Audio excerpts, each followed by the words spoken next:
What's going on today, YouTube? Matt with ASL Dumpsters, and today's video we are going to be doing some repairs on our Cedar Creek fifth wheel. This is a 377 BH model. It's a mid bunk and we love it, but as with all RVs, sometimes the build quality, especially in the finish work, is pretty horrible. So let me turn on some lights here. So let me show you what I'm going to be doing. There's nothing major, nothing structural, but we got some finished stuff. And if you take a look here, follow it down, you'll see that finish trim start peeling away. So what they did was, and they've done this on a few other pieces, they sent their finish nails in too deep. They had their guns turned up too high, I'm guessing.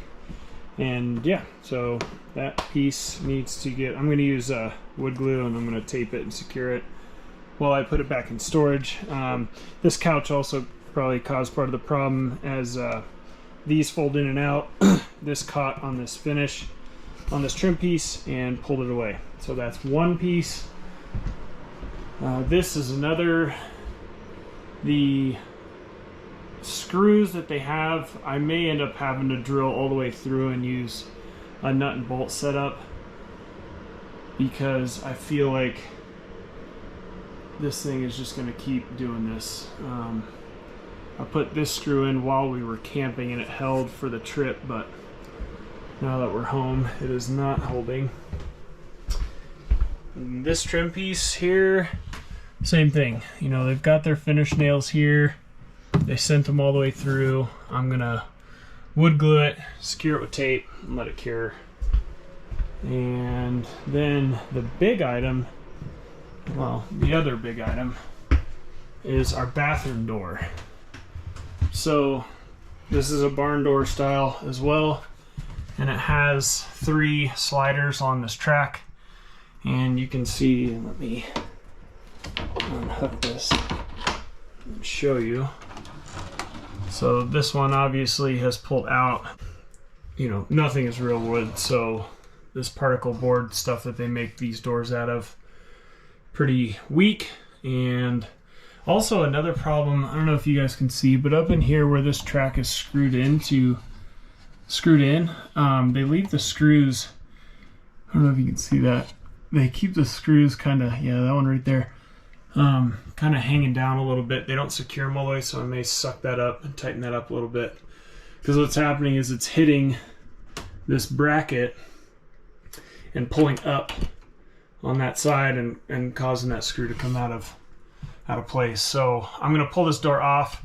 These I've done it before. These are pretty simple. You basically, these little latches in here, you push them away with a flathead and or some kind of tool. This one will come this way, and they release. So I'm going to take it up in the garage. I'm going to use some clamps and wood glue, possibly a longer screw for this part right there, and I'll let that cure until our next trip too. So we've got a few things to fix. Nothing crazy, but oh, and every time I walk by this window valance for this hallway section right here, I knock this plate off, and it's supposed to secure on here like that. But of course, I mean, look at the depth of these finish nails. I mean, the wood itself, the piece, maybe a 1/4 inch thick, and you know. Sorry, could you say that again? No, sorry. Siri's talking to me, and they sent these all the way through. So I'm going to get that secured as well. That is the fixes I'm going to do. These are, you know, in my experience, this is our second camper we've owned. This is pretty common issues.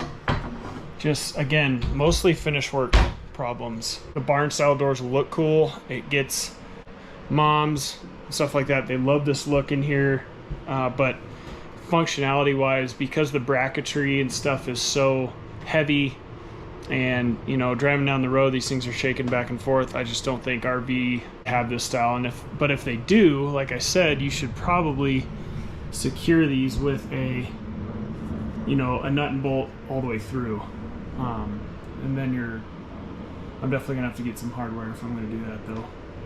So anyway, those are the issues. I'm gonna get to work fixing them. So I pulled the couch away a little bit just so we can get access to it down at the bottom, but I'm gonna run a bead of wood glue all the way down here on the wall side and then move this over the top and secure it with the tape. At least that's the plan. I'm using Titebond 2 premium wood glue. I've used this on a couple like mantle pieces that I've made. It's worked really well. It's indoor, outdoor, water resistant. Hopefully it works for the RV.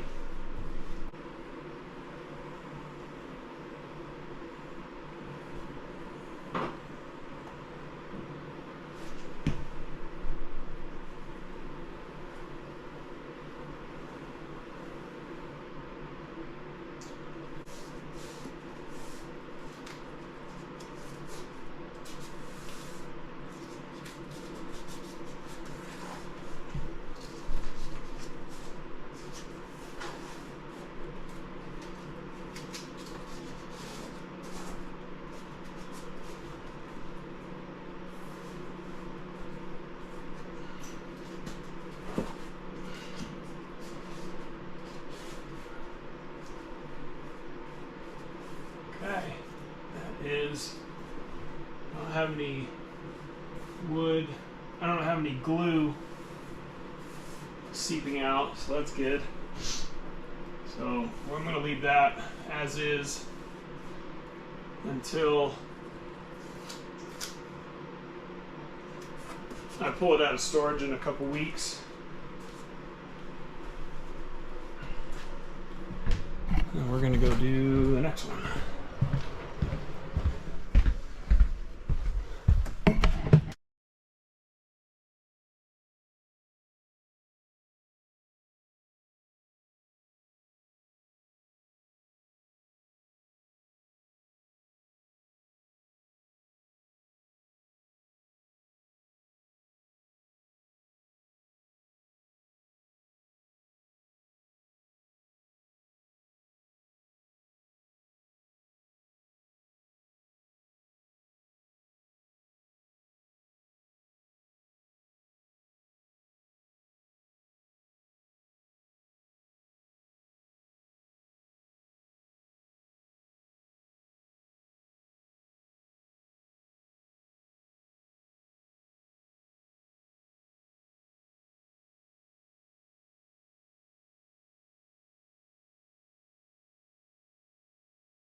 We're going to tackle the door next.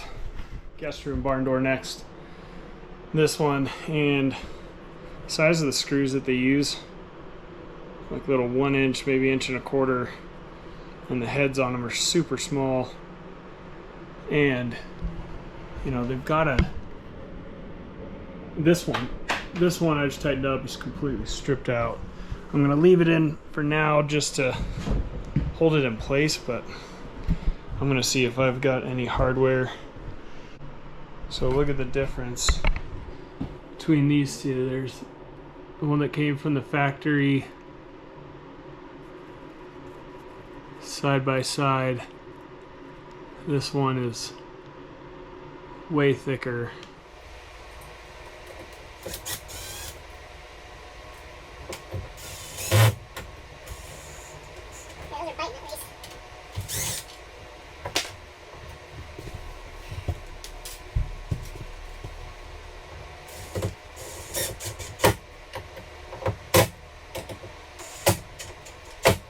Okay, so the ones on this side seem fine, so I'm not going to mess with those.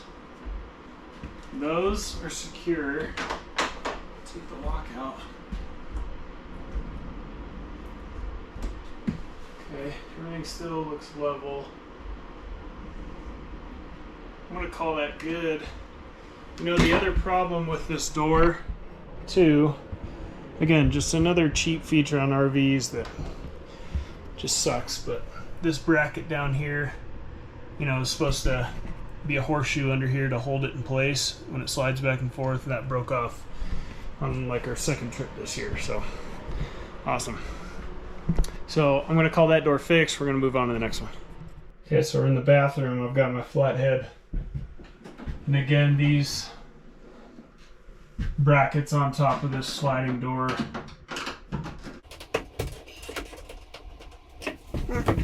there's a little catch on this side that you can pull from.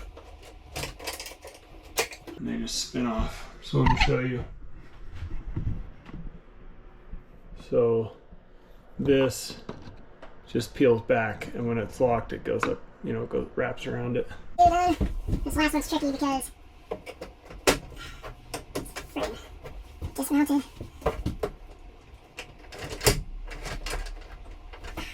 Make sure you keep your foot underneath. Hold the door in place and then slide the little hanging rods over if you can. Come here, lift up. There goes one. And there's the last one. Okay, so this is free. This thing's actually surprisingly heavy. I wish this door was lighter. Probably would have lasted longer, but anyway, I'll show you real quick. Here's the track, and these mounting screws up in here hang down a little low, and I think that's part of the problem because there's not much relief space on top of these. So when it slides and the door's kind of cockeyed one way or another, it'll hit. And I think that's causing part of the problem, but for now, I'm gonna get this thing fixed, get it up in the garage, and I'll see you. Okay, so here's the top side view of what's wrong. So these are all fine.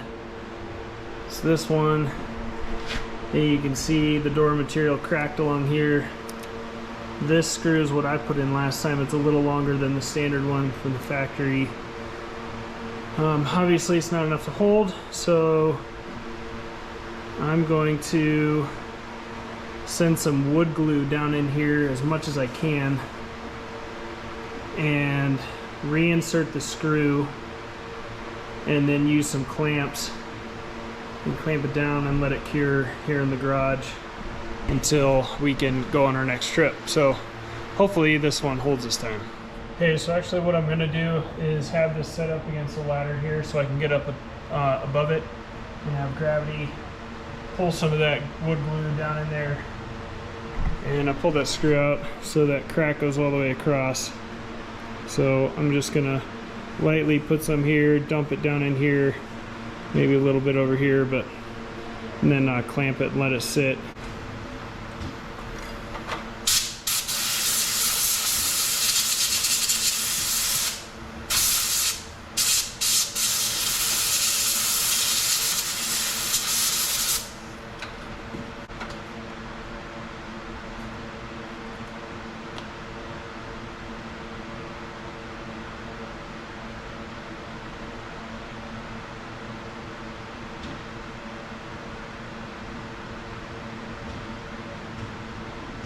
Gravity's definitely helping. It's pulling it down into that screw hole a little more. Hopefully some of this stuff.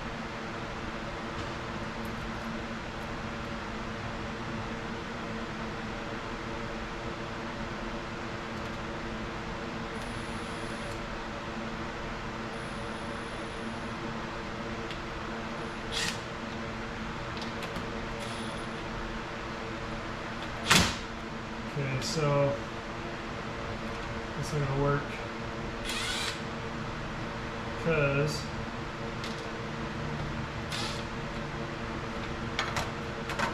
the longer screw I put in last time is not long enough to bite anything.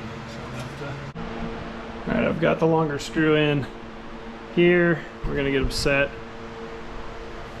and then put our Bessie clamps on.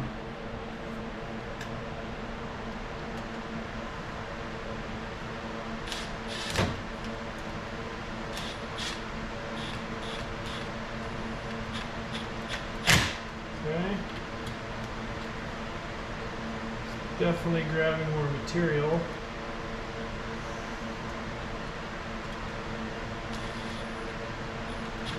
I'll put one directly over where the screw is, next to it.